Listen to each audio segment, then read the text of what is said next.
Non-banking financial companies or NBFCs are an integral part of the Indian financial system. They have consolidated their position in recent years, as reflected in a gradual rise in their credit intensity, or the credit to gross domestic product ratio, as well as the relative importance in credit provision vis-a-vis scheduled commercial banks. There are 9,480 NBFCs in the country, including 97 housing finance companies and 507 systemically important non-deposit taking NBFCs. The NBFC sector is dominated by systemically important non-deposit taking NBFCs with a share of 85.4% in the total assets of the sector at end March 2023. A key regulatory concern due to increase in linkages between banks and NBFCs is that NBFCs maintain borrowing relationships with multiple banks simultaneously. Banks are also key subscribers to their debentures and commercial papers. The Reserve Bank of India has said that such concentrated linkages may create contagion risk. The RBI's recent Trend and Progress report, which is published annually, referred to the interconnectedness between banks and non-banks and warned about contagion risk. Although banks are well capitalized, the report said they needed to constantly evaluate their exposure to NBFCs as well as the exposure of individual NBFCs to multiple banks. The other concern of the regulator is increasing dependence of NBFCs on bank borrowing. The interconnectedness of NBFCs with banks has increased in recent years in view of their growing reliance on banks for funding needs, indicates the Trend and Progress report. There are 3 or 4 sort of areas which would certainly draw the regulator's attention. One, of course, is that NBFCs depend a lot on public funds, including the bank funds, basically.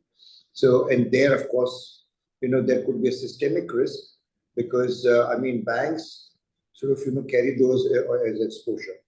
The second area is if you look at the NIMs of NBFCs, the net interest margin, and the banks end up earning about 3.5% at the most. An efficient bank. The average would be about 2.5, 2.7. Now, in that situation, then the NBFCs normally, some of them, the ones that we are referring to, the B2C type of fintechs, they earn something like 8%, 9% NIM basically. So, what you're really doing is using the bank's funds and then deploying them and then charging much more to the borrowers. So there is an unfairness in that element, second. And the third is we realize that when the economy does not perform well or it starts taking a downturn, the first thing that gets hit is small loans and unsecured loans. RBI said NBFCs should focus on broad-basing their funding sources and reduce over-dependence on bank funding. One thing is given that the RBI is not going to issue deposit-taking license to NBFCs. It has almost stopped doing that for the last several years. So, therefore, there is a pressure that will be there on the NBFCs, and particularly with the last few, regulations that the regulators come out with, plus the signals in the monetary policy also. It will certainly make it difficult for the NBFCs really to get funds from public funds, particularly either by way of, let's say, issuance of paper or from the banks. In which case, NBFCs genuinely, should start finding alternate methods of liability management. The question is not the assets any longer. The question is, where do the funds really come from? At the end of March 2023, bank borrowing replaced debentures as the largest source of funds for NBFCs. It continued to exhibit high growth till the end of September 2023. Around 2/3 of NBFCs' borrowing is payable in more than 12 months. Borrowing from banks was 37.8% of the total borrowing as on September 2023, moving up from 37.7% in March 2023 and 35.6% in March 2022.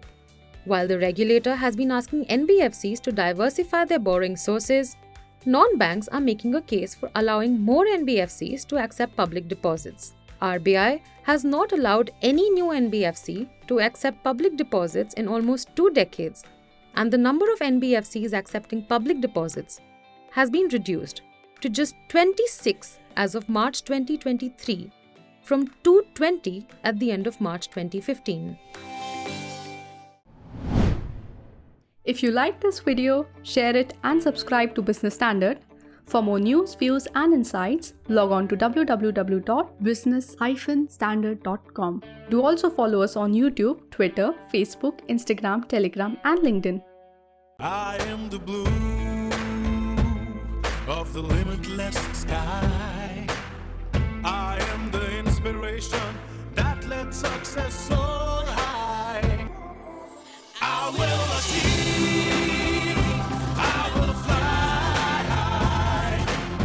I am the I in SBI. I'm backed by the nation's trusted bank, SBI, the banker to every Indian.